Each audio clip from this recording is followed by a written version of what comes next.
E aí família, tudo bem? Hoje eu vou trazer uma coisa completamente diferente aqui pra vocês.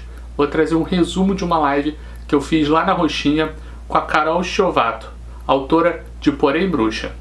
Esse livro aqui que tá como arma secreta do time Poseidon da MLV. Vocês querem ver como ficou esse resumo? Então olha aí.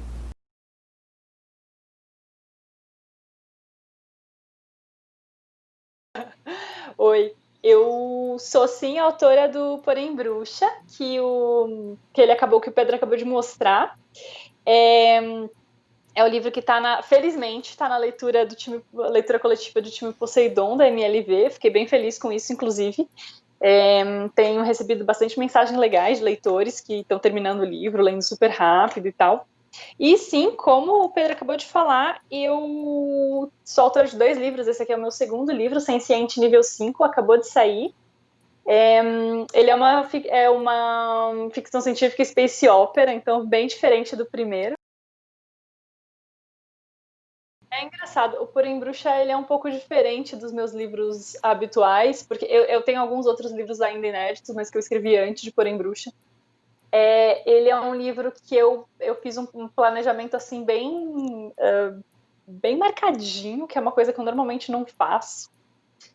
Eu fiz, como são, eu não sei o quanto vocês sabem do livro, mas assim, são investigações que vão se entrelaçando. E daí o que eu fiz foi pegar um post-it de cada cor, e daí, em uma cor específica, falar tudo o que ia acontecer numa forma de linha de cada caso. E daí, em cada cor de post-it, eu fiz isso, porque são 3 casos que se entrelaçam mais a vida dela. Então, eu tinha 4 cores de post-it. E daí, eu fiz isso tudo na ordem cronológica, assim. E depois, eu fui descolando o post-it e colando numa para bem aquilo ia aparecer na história. Foi uma coisa bem louca, mas é que eu tive a ideia e essas coisas precisavam se conversar. E daí ia Se ficar uma encaixar. salada se eu não. Ia ficar uma salada se eu não tivesse esse planejamento. Então eu fiz desse jeito.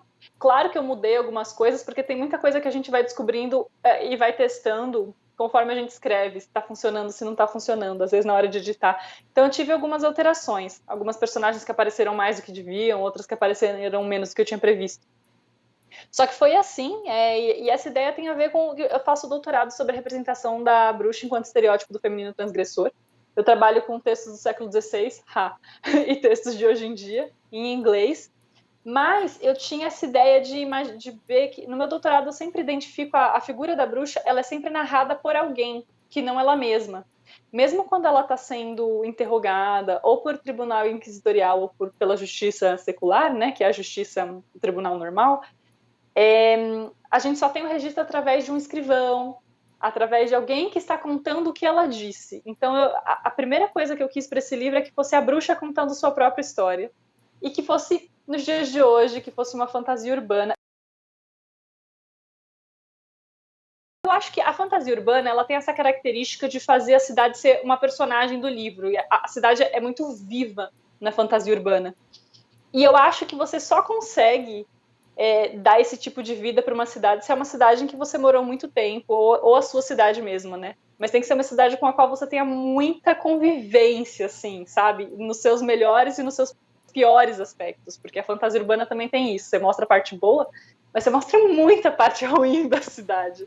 Então, precisava ser uma cidade com a qual eu tivesse essa familiaridade. O Sense8 nível 5, ele é uma história que começa bem no meio da ação, assim. A minha protagonista, a Lynn, ela salvar o Theo, que é o outro protagonista, de um ataque que está sendo promovido pela irmã dele, porque a irmã dele acha que ele morreu. E a Lynn, ela é representante da Universidade da Bilja, que sequestrou o Theo, que é irmão dessa soberana de um outro sistema planetário. E bom, como acham que ele morreu, ela precisa resgatar ele e mostrar para a irmã dele, ó, ele tá aqui, tá vivo, para de descer lenha em cima da gente. E, bom, basicamente o começo é esse, só que daí eles cruzam com gente do povo do Theo e tentam matar ele. Então tem alguma traição ali no meio. Então os dois têm que, mesmo sendo, de certa forma, inimigos, eles têm que se unir para tentar descobrir o que aconteceu e evitar uma guerra a todo custo, porque são dois sistemas planetários muito poderosos que podem se explodir.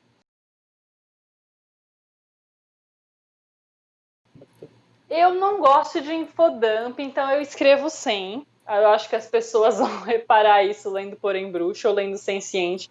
Eu gosto de dar informação à medida que a informação faz sentido na história. Entendi. Algumas pessoas às vezes falam que isso corre risco de deixar um pouco confuso. Eu acho que para algumas pessoas deixa. Mas, em geral, algumas pessoas gostam, porque, assim, eu gosto muito de fantasia. E eu gosto de literatura. E eu gosto de RPG. Mas livros de RPG e livros de literatura são coisas diferentes. Eu fico um pouco irritada quando eu leio uma coisa que diz que é literatura de fantasia e, na verdade, parece que tá me dando as regras da RPG, sabe? Eu não quero jogar essa aventura. Eu quero ler este livro. Isso, para mim, são coisas diferentes. Então, por isso, eu tendo a fazer assim. Às vezes eu começo em média res, né? Que é aquele começo super agitado, tiro porrada e bomba. É o caso do começo do Senciente. Às vezes eu dou um comecinho mais a vida acontecendo, tá? Vamos ver o que acontece. A Isis, na verdade, é um misto disso. Eu jogo muita coisa, mas ainda parece tudo meio tranquilo. Então, eu acho que por enquanto não dá para saber no comecinho, assim, como que vai ser. Mas, em geral, é uma história rápida. O Samir Machado de Machado, ele é designer. Para quem não conhece, ele é o autor do Homens Elegantes, do Tupi, que saiu pela Rocco, Tupinilândia, que saiu pela Todavia, 4 Soldados, saiu pela Rocco também, eu acho. Tem mais livro dele vindo por aí.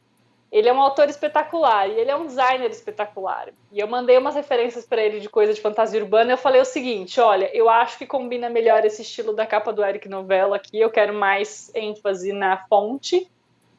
E eu queria uma skyline de São Paulo, porque é muito comum nas capas o pessoal usar a skyline de Londres, de Nova York, de não sei o que. Eu falo, ok, já que vai ser São Paulo, eu quero uma skyline de São Paulo.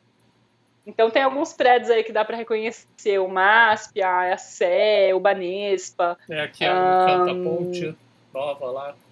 É a ponte taiada, isso. Então ele fez bem isso. E assim, ele é um gênio, né? Daí ele pegou essa cor, esse amarelo, que eu achei maravilhoso, não é uma cor muito comum. Daí ele falou, ó, você tem uma mistura de fantasia com uma coisa bem urbana. Então ele jogou o tipo de fonte do meu nome é bem urbano e o tipo de fonte do título é bem fantasia. E ao mesmo tempo você tem um bruxa no título, então você não precisa de muito mais para dizer que é fantasia, né? Então ele temperou. Então assim, foi um trabalho genial. E o seu título, o título não, o seu nome, né, como é que tá a fonte do seu nome, lembra muito a questão urbana dos grafites, que você fala muito na descrição, no início, que tem grafite, quando você caracteriza a cidade, né? E aí lembra muito grafite. Depois parando assim pra pensar. A pintura de São Paulo, né? A pintura Sim. de São Paulo é isso. Então. Sim, e então eu achei bem style essa capa. E o amarelo super combinou com o meu post-it aqui, que eu tô marcando da capa com o amarelo do post-it, então tá genial. Amarelo.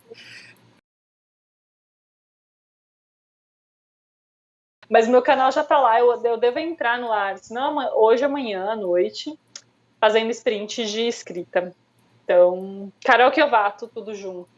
Obrigada, inclusive, pelo convite, achei muito legal fazer parte disso. Foi bom eu fazer sprint de escrita durante uma live que eu não tinha que ficar monitorando tudo, porque daí agora eu sei, eu nunca tinha feito sprint de escrita. Então, quer dizer, eu já faço às vezes acompanhando, mas eu nunca tinha estado assim, com a minha cara na câmera. Uhum. Então, para eu saber como que eu ia agir, foi uma coisa boa, me ajudou. É isso aí, família. Esse foi o resumo da live lá na Roxinha. Se você gostou desse conteúdo, dá um like e deixa aqui nos comentários. E claro, se você não me segue nas redes sociais e na Roxinha, vai lá. Os links estão aqui embaixo. Até o próximo vídeo. Tchau, tchau.